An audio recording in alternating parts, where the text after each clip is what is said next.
Hey, what's up, guys? It's Josh Holzer with Ohio Rehabilitation at Hermitage, Zelienople location. Last week, we talked a little bit about improving your foot and ankle range of motion and a quick assessment that you can do to determine if that is something that is necessary for you. Today, I have with me Caleb Peters again to help demonstrate some exercises to improve foot and ankle strength to help ultimately prevent injury.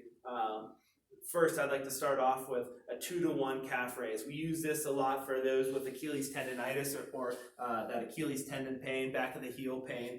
The 2-to-1 calf raise is up with 2, tempo 1 second up, controlled down 3 to 5 seconds, lowering on one leg.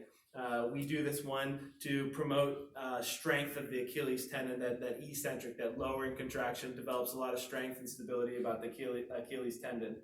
From here, the second thing we talked about, we see a lot of this in the clinic, is plantar fasciitis. So work on that foot and ankle range of motion is a great way to start. Let's give you an exercise here that both works on range of motion of the big toe. So as you see, as he pushes into the turf and he drives that heel up off the ground, he's getting a nice stretch at the top of the motion for his big toe, but also he's nice and controlled. 3 seconds on the way up, controlled contraction, pause, hold 3 seconds, get a nice stretch, and then 3 seconds on the way down. So now you're also working on the strength of the foot intrinsic. Those are those small muscles that run just from that heel out into the toes.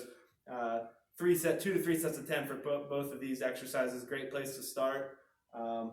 Give them a shot. From here, another one that we do a lot in the clinic is a single leg stance, an unstable surface to make it a little bit more challenging for you runners. You don't have to have it. This is just a thick piece of foam. You can use a towel, roll up a towel to make it a little bit more challenging.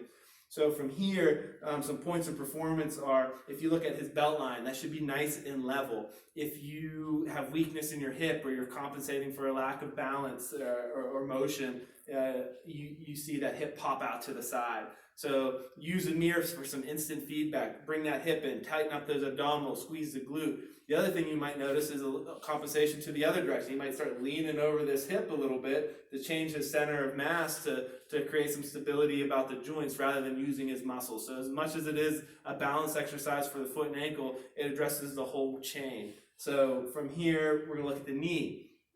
Nice slight bend in the knee, keep some stability through that quad, but you might see someone hyperextend, so they really lock that knee out again so they can create some stability via the ligaments in the joint. Use those muscles, bend that knee a little bit, it makes it a little bit more challenging, maintain that pelvic alignment. And then as we go down to the foot, 3 points of contact to focus on here. The back outside of that heel, the lateral or outside surface of the foot, and then also down through the big toe. So if you try to keep equal pressure through all those, you're going to grab onto that ground. You're going to create a little bit more stability about the foundation here.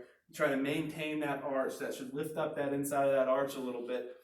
For you runners, most of you are probably endurance after doing the survey, 15 to 30 or 30 plus miles. Make it a goal to get a minute on each leg or 2 minutes on each leg. It's going to be very challenging, but you want to create some endurance about these muscles and endurance about the balance so that you can ultimately perform better. You don't usually get injured right out of the gates. It's as that run progresses, as you fatigue and as your muscles become weaker as you get tired. So give these a shot. I hope you enjoy. Take care, guys.